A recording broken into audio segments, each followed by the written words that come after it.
I'm Sarah, 32 years old, and the moment that changed everything happened on a Tuesday morning while rain drummed against the windows of Memorial Garden Cemetery. Standing beside an open grave, clutching a single white lily, I realized with stunning clarity that I was completely alone. The funeral director had positioned chairs for family members that would never be occupied. My husband David's parents stood nearby, their faces etched with a grief that mirrored my own, but from my side of the family tree, nothing, an empty space where love should have been. Let me take you back to understand how I arrived at this moment of absolute isolation.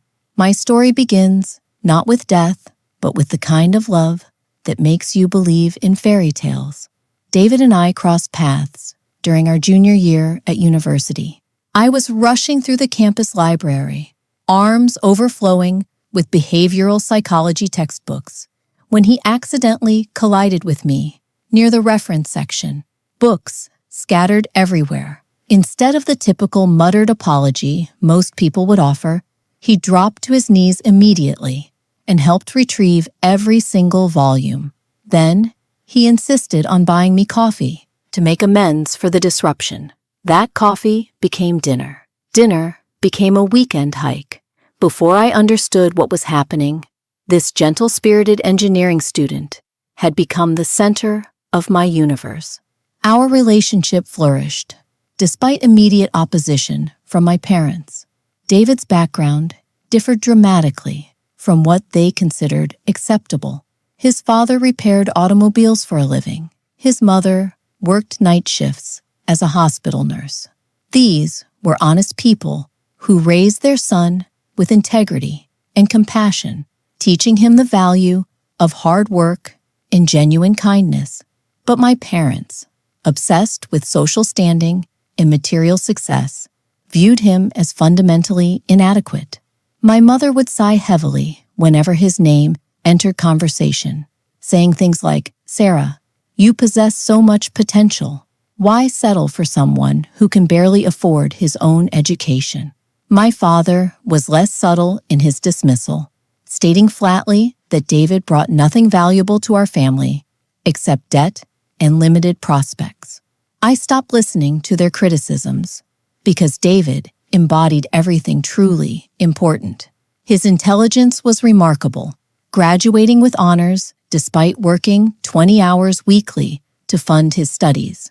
His heart was enormous, spending his limited free time at an animal rescue center. Most significantly, he loved me without conditions or expectations, supporting every dream I shared without ever suggesting I should be someone different. We planned a modest wedding ceremony, financing it entirely through our own savings, because accepting money from my parents meant accepting their control. They attended the ceremony, but their disapproval hung over the celebration like storm clouds. My sister Emma dominated the reception with complaints about the simple venue and basic catering, barely disguising her disdain. Meanwhile, my childhood friend, Melissa, who served as my maid of honor, seemed oddly distant throughout the day, spending more time at Emma's table than standing beside me where she belonged. Marriage to David exceeded every hope I held. We purchased a compact apartment, both maintaining full-time employment. I worked in corporate marketing while David engineered sustainable energy solutions. Our life together was filled with small adventures, exploring new restaurants on weekends, planning future children, dreaming about a house with a backyard for the dog we would eventually adopt. These were ordinary aspirations that felt magical because we were building them side by side. The contrast between my marriage and my relationship with my birth family grew increasingly pronounced as years passed. Every holiday gathering became an endurance test of subtle insults about our apartment size, David's career progression, our decision to delay parenthood. Emma, meanwhile, received constant praise for her position at an elite law practice, her influential social connections, her succession of affluent boyfriends. The favoritism was blatant. My mother would ask me during family dinners when we planned to provide grandchildren, then turn to Emma minutes later and advise her to focus on career advancement because children could wait indefinitely. The double standard was impossible to ignore, yet I had grown accustomed to being the afterthought, the obligation my parents fulfilled without enthusiasm. David would squeeze my hand beneath the table during these moments, his silent support meaning more than my family's approval ever could. Melissa witnessed this dynamic repeatedly throughout our lives.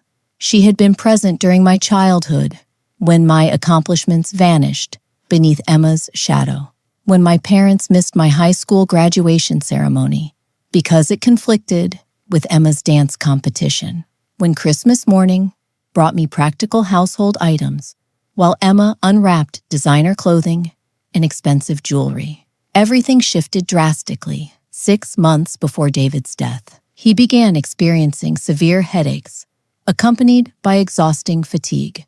We attributed these symptoms to workplace stress and long hours until he collapsed during an early morning jog. The medical diagnosis arrived swiftly and devastatingly. Stage 4, brain cancer.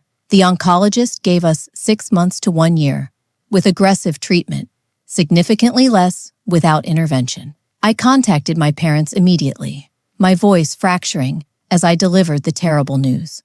My mother's response was tepid at best, suggesting we obtain additional medical opinions because doctors tend toward exaggeration. When I explained, we had already consulted 3 separate specialists who provided identical assessments. She suggested these situations sometimes resolved spontaneously, before mentioning that Emma's boyfriend would likely propose soon, and we might be organizing a wedding. The conversation pivoted completely to Emma's romantic prospects.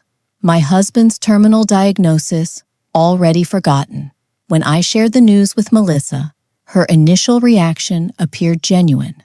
Tears and offers of assistance in any capacity needed. But as weeks progressed and David began brutal treatment protocols, Melissa became increasingly unavailable. There were always justifications: work emergencies, family commitments, personal health concerns. She would promise to visit over the weekend, then cancel at the final moment with apologetic text messages. David fought his battle with extraordinary courage. The radiation therapy caused violent nausea. The chemotherapy stripped away his hair and 20 pounds from his already slender frame. I took extended medical leave, depleting our financial reserves, to remain beside him constantly. I learned to dispense medications, manage his restricted diet when he could eat, clean up when he could not retain anything. I transformed into his advocate, his researcher, his nurse, while trying to remain his wife rather than merely his caretaker. Throughout this nightmare, my family maintained their distance. I sent consistent updates that received brief acknowledgments. Emma never visited once. My parents came by for 30 minutes after persistent requests, stood awkwardly in our living room, then departed with visible relief. Melissa managed 2 hospital visits, both lasting less than 60 minutes, clearly uncomfortable around medical equipment and David's deteriorating physical condition. David tried to excuse their behavior, suggesting some people cannot handle witnessing someone they care about suffer. Even while dying, he made allowances for people who should have been supporting us. His own friends visited regularly. His parents relocated temporarily to our city to help, alternating shifts with me at the hospital. The difference between his people and mine could not have been starker. As David's condition worsened, another announcement arrived. Emma was officially engaged to Preston, a corporate attorney from a wealthy family. My mother called, excitement bubbling through the telephone line. We are planning an absolutely magnificent engagement celebration. The country club has agreed to host the event, and we have secured the city's premier catering service. Emma wants you as a bridesmaid naturally. I asked when the party was scheduled, already dreading the answer. 3 weeks from this Saturday. We wanted to organize it quickly, while the weather remains pleasant for photographs. My heart sank. Mother, David is declining rapidly. The doctors indicate he might only have weeks remaining. I cannot leave him.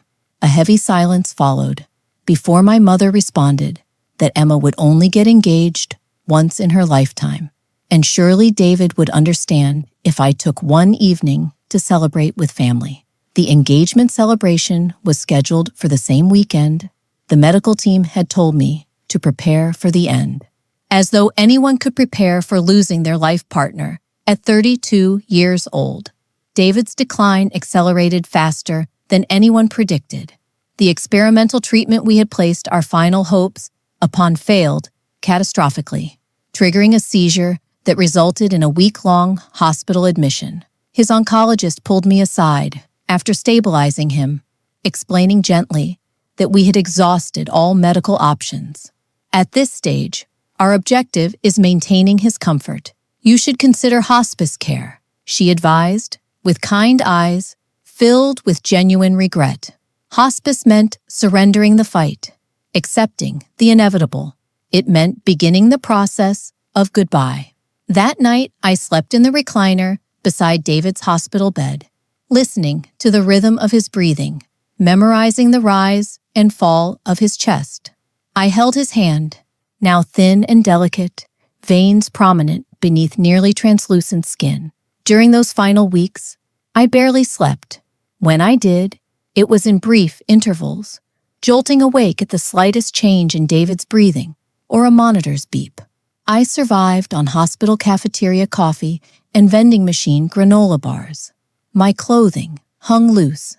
Grief was consuming me. Before he was even gone, I continued sending updates to my family, hoping desperately that the severity of the situation would finally penetrate their bubble of indifference. My messages became increasingly frantic. David has been moved to hospice care. The doctors say it could be days. Please come. My mother replied with sending prayers, then asked if I had seen the photographs of Emma's engagement ring. 6 carats. Melissa was no better, texting that things sounded tough, but she was helping Emma with engagement party planning and was totally swamped. Nobody came. I watched as David, once vibrant and strong, faded incrementally each day. He tried maintaining his humor, asking me to smuggle his favorite chocolate milkshakes against medical advice. He worried about me more than himself. Promise me you will take care of yourself after, he said, during a rare, lucid moment. Find joy again, Sarah. Do not let this break you permanently. I promised, though I could not imagine joy existing in a world without him. The night before Emma's engagement party, David's breathing became labored. The hospice nurse increased his morphine, explaining gently that this often signaled the final stage. I called my parents. Mother, I think David is going tonight or tomorrow. Please, I need you here. My mother sighed heavily. Sarah, we have guests arriving from out of town for the party. Emma would be devastated if we were not there to welcome them. My husband is dying, I shouted into the phone, startling the nurse. My mother scolded me to lower my voice, stating I was being dramatic because people die every day, but Emma only gets engaged once. I hung up, my hands trembling with rage and disbelief. I tried Melissa next, my final hope for someone familiar to stand beside me. Melissa, please, I cannot do this alone. Sarah, I am at the salon with Emma right now getting our hair styled for tomorrow. I am so sorry, but I promised her weeks ago I would help with all the preparations. David died at 3:27 in the morning, with his parents and me holding his hands. He did not struggle at the end. The pain medications kept him comfortable, and his last conscious words to me were thank you for loving me. I sat with his body until dawn, unable to process that the person I loved most in the world was gone, leaving just the shell that had contained him. My in-laws embraced me, their grief as profound as mine. but tempered by decades more life experience. They helped me contact the funeral home we had reluctantly selected weeks earlier. They stayed as the staff came to take David's body, supporting me when my legs threatened to give out. As daylight broke, I checked my phone. No messages from my family. They were probably sleeping, resting for Emma's big day. I sent a simple text to our family group chat. David passed away a few hours ago. Funeral arrangements to follow. My father responded first with sorry for your loss. We will be thinking of you today. Not, we are coming over. Not what can we do? Just acknowledgement and distance. My mother texted such sad news. Let us know about the funeral. Busy day ahead with party preparations. Emma did not respond at all. Melissa sent a private message asking if I needed her to come over, then immediately sent another saying she had promised Emma she would help decorate the venue that morning and asking if she could come by after the party tonight. I did not answer any of them. There were no words left. The next 48 hours passed in a blur of funeral arrangements. David and I had discussed his wishes during a rare moment of clarity weeks earlier. He wanted something simple, cremation, a brief service with his favorite music, and no religious overtones. He asked that I scatter some of his ashes at the lakefront where we had spent our first anniversary. The funeral director was kind, but businesslike as we reviewed options. Each decision felt impossible, final, in a way that tore at my already shredded heart. David's parents helped where they could, but ultimately respected that these were decisions for me, his wife, to make. I selected a simple wooden casket for the viewing, a blue ceramic urn that matched his eyes, and approved an obituary that seemed woefully inadequate. To summarize, such a remarkable life cut short. I scheduled the funeral for Tuesday, 3 days after his death, assuming it was an appropriate buffer after Emma's engagement party on Saturday. Surely my family would attend now that their precious celebration had concluded. I created a social media event with the funeral details and tagged all family members. I sent a group text with the same information. I even emailed my parents and Melissa directly, including directions to the funeral home. The responses trickled in slowly. My mother texted, "We will try our best to be there. Emma is exhausted from the party, but we know this is important too." My father said he would check his calendar. Emma sent a thumbs up emoji. Nothing else. Melissa texted that she would definitely be there early to help me set up. "Just let me know what you need. Love you." I wanted to scream. My husband was dead at 34. My entire world had collapsed, and my sister was exhausted from her party, while my father needed to check his calendar. Only Melissa's response offered any real comfort, though experience had taught me to moderate my expectations. On Monday, I selected David's burial clothes, the blue suit he had worn to our wedding, now hanging loose where it once fit perfectly. I ran my fingers over the fabric, remembering how handsome he had looked that day, how his eyes had filled with tears when I walked down the aisle. Melissa called that evening, apologizing for everything and saying the party was exhausting, and she felt terrible. She could not be there when it happened, but promising she would be at the funeral first thing tomorrow. "Do you want me to come over tonight? We could have wine and talk." "No," I replied, my voice flat. "I need to be alone tonight."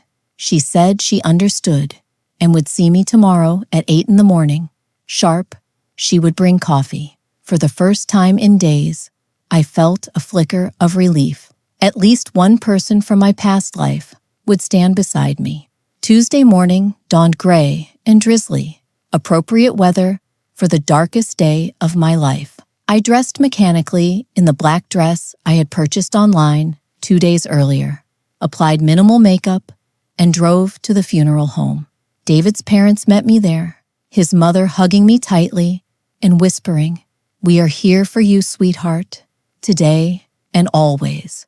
I checked my phone at 8:15. No sign of Melissa, no messages from my family. I sent a quick text to Melissa, asking if she was on your way. 8:30 arrived. The funeral director approached gently, explaining we should prepare to receive guests soon, and asking if I would like a private moment with my husband first. I nodded, following him to the room where David's casket was displayed.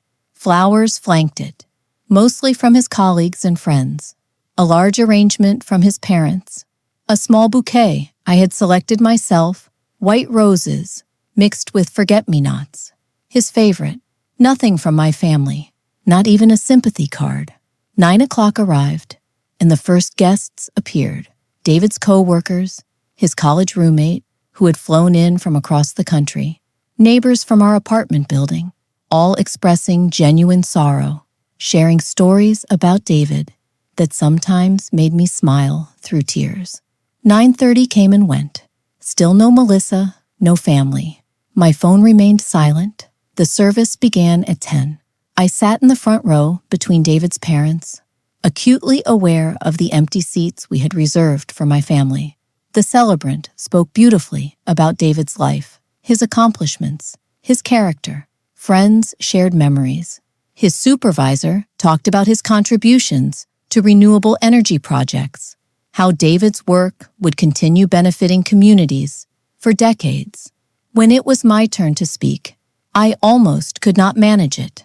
Standing before the crowd of David's people, not mine, the absence of my own family felt like a physical wound, but I had promised him I would be strong. I unfolded my prepared remarks and began speaking about the man who had changed my life, who had shown me what unconditional love truly meant. As the service concluded, my phone vibrated, a social media notification. Emma had posted photographs from her engagement party. I should have ignored it, but some masochistic impulse made me look.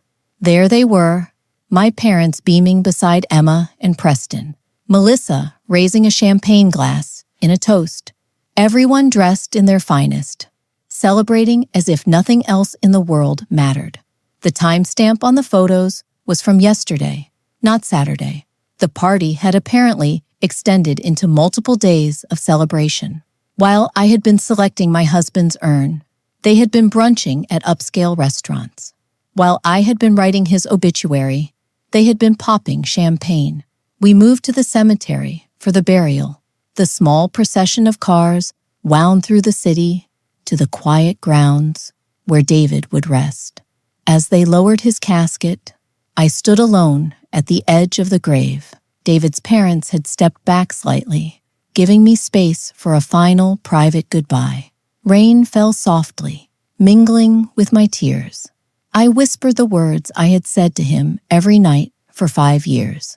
I love you more than yesterday, less than tomorrow. As the first shovel of dirt hit the casket, my phone lit up with a message from my mother saying, "We need to talk now." Below it, 22 missed calls from my parents, Emma and Melissa, all within the last hour. I turned off my phone and watched as they buried my husband. The house felt emptier than ever when I returned from the cemetery. David's parents had offered to stay, but I needed to be alone with my grief. I moved through the rooms like a ghost, touching his belongings, breathing in the fading scent of him from his pillow.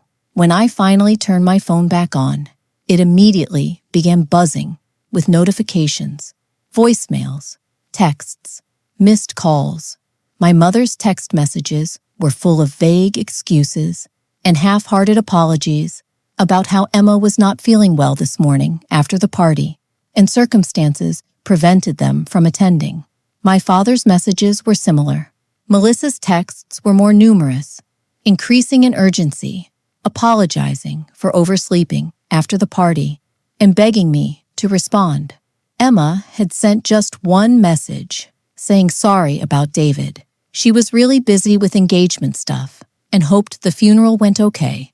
As I made myself tea, an email notification appeared from Marcus, one of David's colleagues who had attended the funeral. The subject line read, "You should see this." I opened it to find a video attachment. Marcus's message was brief.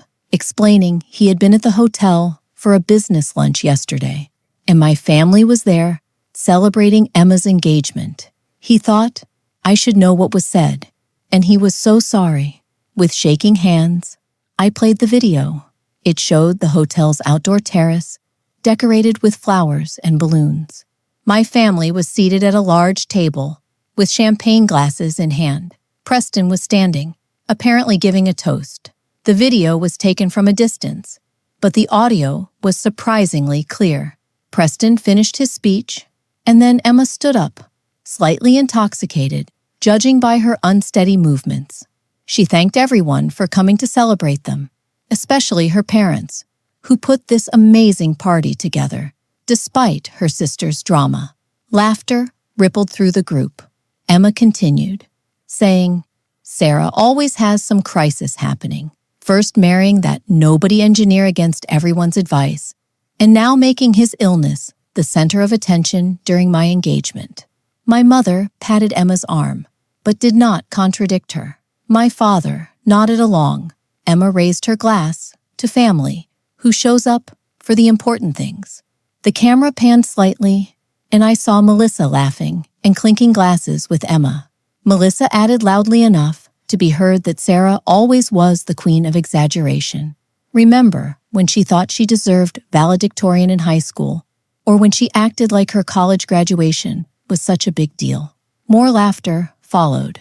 My mother leaned toward Melissa, saying Sarah called last night, claiming David was dying right then, and we all needed to rush over on the night before Emma's party.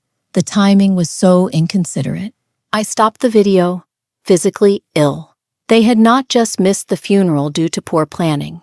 They had deliberately chosen to continue partying, mocking my loss and my grief in the process. With trembling fingers, I scrolled through my text history with Melissa. 3 weeks ago, she had asked about David's prognosis.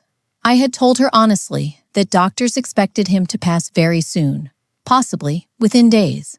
The next day, Emma had announced her engagement party date, falling precisely within that window. It had not been a coincidence. Emma had deliberately scheduled her celebration when she knew my husband might be dying, and my parents and best friend had gone along with it. That night, I received another text from my mother, saying she and my father wanted to discuss the family trust with me. They were making some changes and needed my signature. Could I come by tomorrow? I called Rebecca, a colleague who had become a friend during David's illness. She had attended the funeral that morning and offered to come over if I needed company. "Do you know anything about family trusts?" I asked when she answered. Her husband worked as an estate attorney. Rebecca's voice turned cautious, advising me not to sign anything without reading it carefully, especially not when I was vulnerable, asking if I wanted her husband to review it for me. Before I could reply, my doorbell rang. Through the peephole, I saw Melissa standing on my porch holding flowers and wine. I told Rebecca someone was at my door and I would call her back. I considered not answering, but some part of me wanted confrontation, needed it even. I opened the door, but blocked the entrance. Melissa's eyes were red, her makeup smudged. She apologized profusely and asked me to please let her explain. "Explain what?" I asked. "That you chose a party over being there for me at my husband's funeral? That you laughed while my sister mocked my dying husband?" Her face went pale. "What are you talking about?" "I saw the video, Melissa, from the brunch yesterday. I heard what you said about me." She stammered that she was just playing along. "I know how Emma gets if you do not agree with her." I replied that I do not know that, because I do not betray the people I love to gain favor with others. Melissa's expression hardened slightly. She said, "I have always been so judgmental, so perfect and martyred. Emma is right, that I make everything about me. My husband died," I shouted, no longer caring what the neighbors might hear. "He died, and none of you cared enough to be there. Not for the worst moment of my life," she faltered, saying we cared. We just had more important things to do, like drinking champagne and laughing at my expense. She pleaded with me, saying we have been friends for 20 years. Do not throw that away. You threw it away, I said, suddenly. Calm. Not me. Please leave, she said. My family was worried about me. They sent her to check on me, to bring me home. I am home, I replied, and they are not my family anymore. Neither are you. I closed the door on her protests, leaning against it as sobs racked my body. The final illusion had been shattered. I was truly alone now, abandoned by everyone who should have loved me since birth. That night was the darkest of my life, darker even than the night David died, because then I had still believed I had people to turn to. Now I knew the truth. The next morning, I woke to more missed calls and a text from my father saying they were coming over at 11. We need to resolve this situation. I did not respond, but I knew they would come regardless. At 10:45, I called Jonathan, Rebecca's husband, who had kindly reviewed my parents' trust documents they had emailed overnight. He said gravely that the amendment would effectively remove me from the family trust entirely, redirecting my portion to Emma. They needed my signature because the original trust established equal distribution between both children. They wanted me to sign away my inheritance the day after my husband's funeral. The depths of their callousness continued to shock me. Jonathan advised me not to sign it and to have my own attorney review all financial matters with my family going forward. At precisely 11, my doorbell rang. The security camera showed my parents, Emma, and Melissa standing on the porch. I took a deep breath and opened the door. My mother pushed past me into the living room, saying finally, "We have been trying to reach you for days." 24 hours, I corrected. David has been dead for exactly 24 hours. Emma rolled her eyes, dropping onto my couch, saying not to be melodramatic. We all know he was sick for months.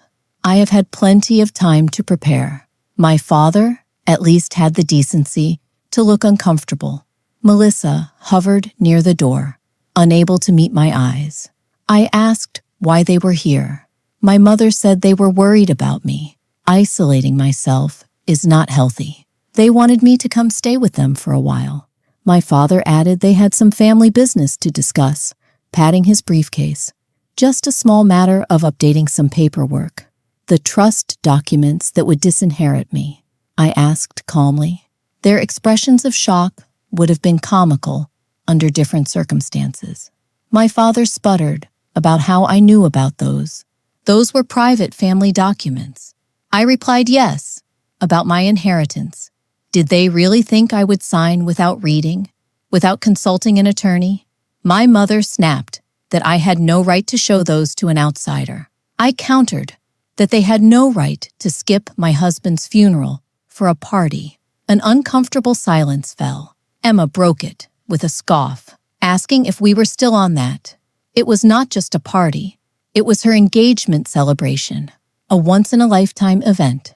And David's funeral was not? I asked, my voice remaining steady, though inside I was trembling with rage. Emma shrugged, saying people die every day, but she will only get engaged once. Actually, I replied, statistically speaking, with your track record and attitude, you will probably get engaged multiple times. Emma's face flushed red, demanding to know how I dared say that. I saw the video, I continued, turning to face all of them. From the brunch, I heard what you all said about me and David. My mother's face went pale, asking what video. I took out my phone and played it. Their expressions shifted from confusion to embarrassment to defensiveness as their own words filled the room. When it ended, my father spoke first, claiming it was taken out of context. What possible context would make that acceptable? I asked, mocking my dying husband, laughing about my pain. Melissa started to say something about how they did not mean it, but I cut her off. Yes, you did, I said. All of you meant every word. This is who you truly are, who you have always been. I walked to my laptop and opened a folder, explaining I had been thinking a lot about our family dynamics since David got sick, about how I have been treated my entire life compared to Emma, so I started keeping track. I turned the screen toward them, showing documentation of all the birthdays and holidays where Emma received expensive gifts while I got practical items. All the school events they missed of mine, but attended of hers. All the times my accomplishments were ignored while hers were celebrated. 28 years of consistent patterns. My mother scoffed, saying this was ridiculous. I was acting like a child, keeping score. No, I replied.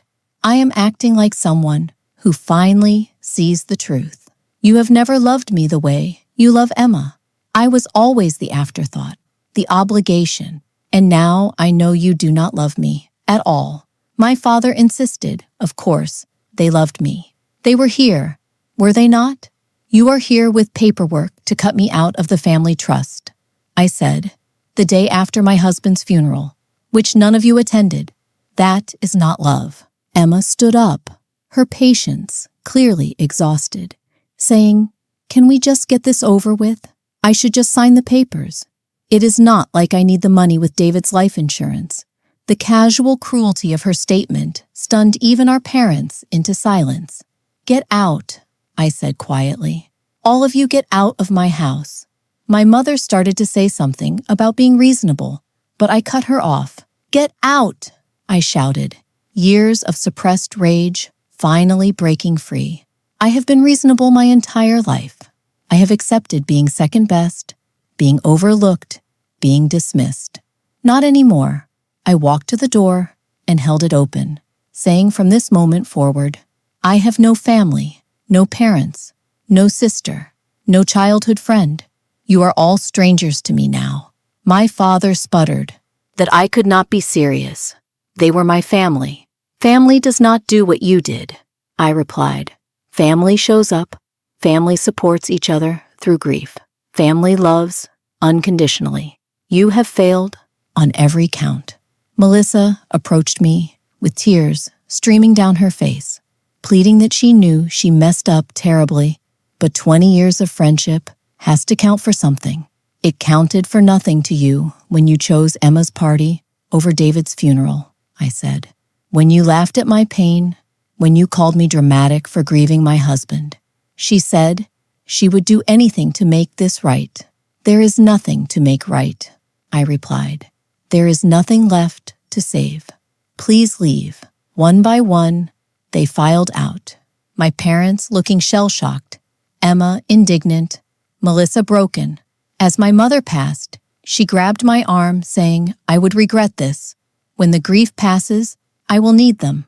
I gently removed her hand. No, I will not. Goodbye, Elizabeth. Using her first name, rather than mother, was the final severance. Her face crumpled briefly before hardening into a mask of indignation. Without another word, she joined my father at the car. As I closed the door on my former family, a strange sense of peace washed over me. For the first time in my life, I had stood up for myself, the way David always encouraged me to do, the way he would have been proud to see. That evening, I contacted a therapist specializing in grief and family trauma. I called Rebecca and thanked her and Jonathan for their help, and I began researching support groups for young widows and for people who had cut ties with toxic family members. My new life was beginning, built on the ashes of everything I had lost, but for the first time, I would be putting myself first. The weeks following my confrontation with my family were both the hardest and most liberating of my life. Grief came in waves. Sometimes when I least expected it, I would find myself sobbing in the grocery store because they stocked David's favorite cereal, or breaking down while folding his shirts, still carrying his scent. My therapist, Dr. Patricia Williams, helped me understand that I was processing two profound losses simultaneously, my husband and my family of origin. She called it complex grief, explaining that the betrayal by my family had complicated my mourning process for David. She explained I had experienced what they call disenfranchised grief. My loss was not acknowledged or supported by those who should have been my primary support system, creating additional trauma layered on top of the loss itself. I attended my first widow's support group meeting 3 weeks after the funeral. Walking into that community center room was one of the hardest things I had ever done. Admitting I belonged there made David's death real in a new way. The group consisted of 8 women, ranging from their 20s to their 70s. What united us was not age, but experience.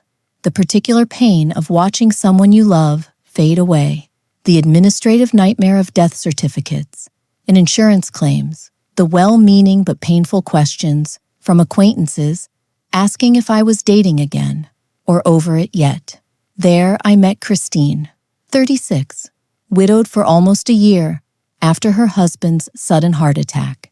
She had an acerbic wit and practical approach to grief that resonated with me. She told me over coffee after one meeting that the first 2 months she just wore his bathrobe and ate cereal for dinner. Then one day, she realized her husband would have been so angry at her for giving up like that. So she started doing one adult thing each day: showering, cooking an actual meal, going for a walk. It was not much, but it was something. I adopted her one adult thing approach. Some days, that one thing was all I could manage. Other days, I surprised myself by accomplishing more. I returned to work part-time, grateful for an understanding supervisor who allowed me flexible hours.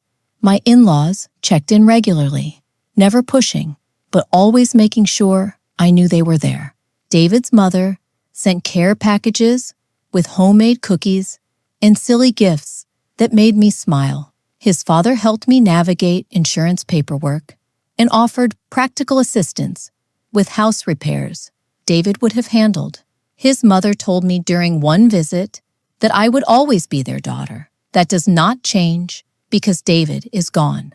Their kindness highlighted the stark contrast with my own family's behavior. My parents tried calling a few times after our confrontation, leaving voicemails about healing the family rift and moving forward together. I did not respond. Emma sent a single text saying I was being ridiculous. I should call our parents and apologize. Melissa was more persistent with emails, texts, even handwritten letters expressing remorse and begging for another chance. I read them all, but felt nothing but a hollow ache where our friendship had once lived. Dr. Williams helped me work through my feelings about these contact attempts, reminding me that setting boundaries is not the same as holding grudges. I was protecting myself from people who had proven they cannot be trusted with my vulnerability. 4 months after David's death, I made the difficult decision to sell our apartment. Every corner held memories, both beautiful and painful. I found a smaller place across town, close to a park we had often visited. The day I packed up our bedroom, I discovered a sealed envelope in his nightstand drawer. Inside was a letter he had written during his final weeks, when he still had the strength to hold a pen. "My dearest Sarah," it began, "if you are reading this, I am gone and you are facing life without me. I am so sorry to leave you. Loving you has been the greatest joy and privilege of my life." His words flowed over 3 pages, reminiscing about our time together, encouraging me to find happiness again, expressing his absolute confidence in my strength and resilience. He wrote that I was so much stronger than I knew. He had watched me bend, but never break, under the weight of my family's indifference. Now he hoped I would use that strength for myself, not just to endure, but to thrive, to build a life filled with people who see my beautiful heart the way he always had. I clutched the letter to my chest, sobbing, but also feeling a profound connection to him. In these words, he was still guiding me, still loving me, still believing in me. That letter became my talisman. I carried it with me to therapy sessions, to support group meetings, on difficult days when grief threatened to pull me under. David's faith in me became the foundation upon which I slowly rebuilt my life. 6 months after losing David, I joined a volunteer program at the hospital where he had received treatment. Twice weekly, I sat with cancer patients during chemotherapy, offering conversation or quiet companionship. It was painful at first, triggering memories of David's struggle, but gradually it became healing to channel my loss into supporting others facing similar battles. Through volunteering, I met Margaret and Frank, a couple in their 60s who had lost their son to cancer 5 years earlier. They took me under their wing, inviting me to Sunday dinners, treating me with parental affection that never felt forced or conditional. Margaret told me one evening as we washed dishes together that grief connects people in strange ways. It is like joining a club nobody wants to belong to, but once you are in it, you find family you never knew you had. Around the same time, I discovered a talent for writing about grief and healing. What began as journal entries became blog posts that resonated with others experiencing loss. The community that formed around these writings became another source of connection and support. My in-laws visited for the 1-year anniversary of David's death. Together we went to the lakefront and scattered some of his ashes, as he had requested. The day was clear and bright, the water a brilliant blue that matched the urn I had selected. His father said, with his arm around my shoulders, as we watched the ashes merge with the water that David would have loved this day. His mother added that he would have been proud of me, of how I had carried on. I nodded, unable to speak through the lump in my throat, but for the first time, the grief felt manageable, not gone, never gone, but woven into the fabric of my life rather than consuming it entirely. That evening, I received an email from my mother with the subject line, "Family Emergency." The message was brief, explaining my father had suffered a heart attack, Emma's wedding was postponed. They needed my help with medical bills. Please call. My finger hovered over the delete button, but curiosity made me search online for information.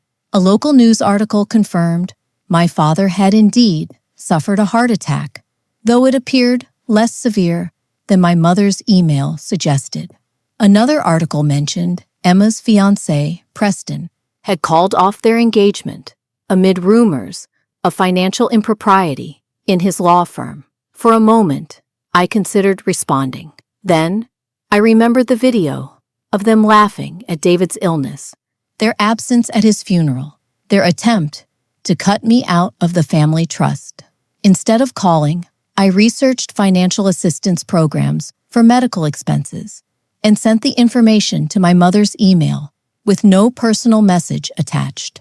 Melissa had stopped contacting me months ago, but Christine ran into her at a coffee shop and reported back that Melissa asked about me, said she missed me, but understands why I cut contact. She and my sister had some kind of falling out too. I nodded, feeling a distant sadness, but no desire to reconnect. Some bridges once burned cannot and should not be rebuilt. As the seasons changed, so did I. The woman who had stood alone at her husband's grave was still part of me, but no longer all of me. I had built a life David would have been proud of, surrounded by people who valued me for exactly who I was. I still spoke to him sometimes, especially at night, telling him about my day, my small victories and setbacks, the new friends I had made. In my heart, I could hear his encouragement, his laughter, his love. "You were right," I whispered to his photo on my nightstand. "I am stronger than I knew." On the 2nd anniversary of David's death, I took the day off work and drove to the cemetery. The headstone was simple but elegant, just as he would have wanted. I placed fresh flowers beside it and sat on the small bench I had installed nearby. 2 years, love, I said aloud, no longer self-conscious about talking to him. Sometimes it feels like yesterday, and sometimes like another lifetime. So much had changed since that rainy day when I stood alone as they lowered his casket. I had moved into a cozy house with a garden where I grew vegetables and flowers. I had been promoted at work and started teaching a grief support workshop at the community center. I had friends who called just to check in, who remembered David's birthday and our anniversary, who understood that my grief would always be part of me, but did not define me. I had not spoken to my parents or Emma in those 2 years. My mother still sent occasional emails, especially when they needed something, but I no longer felt guilty for maintaining my distance. The family that had failed me in my darkest hour had lost the privilege of being in my life. As I sat reflecting, a familiar figure approached from the cemetery path. Melissa, looking nervous, carrying a small bouquet of flowers. She stopped when she saw me, clearly unsure if she should continue forward or retreat. "I can come back another time," she said. "It is okay," I replied, surprising myself. "You can put those down." She placed her flowers beside mine and stood awkwardly for a moment before speaking. "I come every year," she said. "I did not expect to see you here today." "You visit David's grave?" I asked, genuinely surprised. Melissa nodded, explaining she knew it did not make up for missing the funeral. Nothing could, but she wanted to pay her respects, to acknowledge him properly, to remind herself of the worst mistake she ever made. For the first time in 2 years, I really looked at my former best friend. She seemed older, more subdued. The fashionable, always put together Melissa I had known had been replaced by someone more authentic, less concerned with appearances. "How have you been?" I asked, not quite ready to discuss deeper topics. She replied, "Okay, different." She explained that she and Emma had a huge falling out after everything. Emma expected her to take her side completely, and she just could not anymore. It made her realize how toxic their friendship had become. "What happened with her engagement?" I asked. "I heard it was called off." Melissa sighed, explaining Preston's firm was being investigated for fraud. He dumped Emma when it looked like he might be implicated. Turned out he was only with her for her family connections anyway. She was devastated. "And my parents?" I asked, surprised by my own curiosity. Melissa explained my father recovered from the heart attack. They had to downsize their house because of the medical bills. They are not speaking to her either, since she refused to cut Emma off completely. We sat in silence for a few minutes, the weight of our shared history and fractured relationships hanging between us. "I am sorry, Sarah," Melissa finally said. "Truly, deeply sorry, not just for missing the funeral, but for years of not being the friend you deserved, for getting caught up in Emma's orbit, and forgetting what real friendship means." I studied her face, searching for sincerity and finding it. "Thank you for saying that," I replied. She said she did not expect forgiveness or for things to go back to how they were. She just wanted me to know that she recognized how badly she failed me and that losing my friendship had been the hardest consequence of her actions. We talked for nearly an hour, catching up on our lives, but also acknowledging the pain and betrayal that had torn us apart. Melissa had been in therapy too, working through her own family issues and tendency to seek approval from the wrong people at any cost. She said, as we prepared to leave, that David would be amazed at the woman I had become. He always saw my strength, even when I could not see it myself. He did, I agreed, touching the headstone gently. He taught me what real love looks like, and his love gave me the courage to demand better from everyone else in my life. We exchanged phone numbers before parting. No promises made, but a door left slightly ajar that had been firmly shut for 2 years. That evening, I hosted a small dinner at my house with Christine and her new boyfriend. Margaret and Frank, a couple from my support group, and Rebecca and Jonathan, who had helped me through the immediate aftermath of David's death. As we shared a meal and laughter filled my home, I felt David's presence in the warmth of the gathering. Later, after everyone had gone, I sat in my garden under the stars and reflected on the journey of the past 2 years. I had lost my husband and my family of origin, endured betrayal and abandonment, felt pain I never imagined surviving.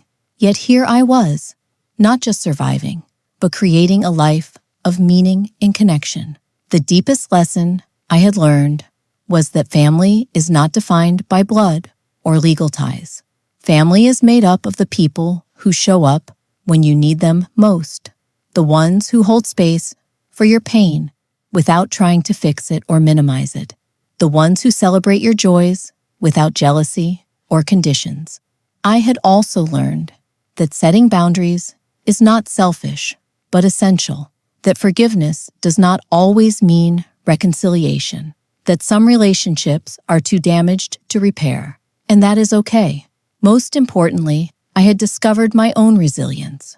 The strength David always saw in me had finally become visible to myself. I carried his love not as a burden of grief, but as a gift that continued to sustain and guide me. As the stars twinkled overhead, I whispered to the night sky, "Thank you for loving me, David, for showing me what I deserve.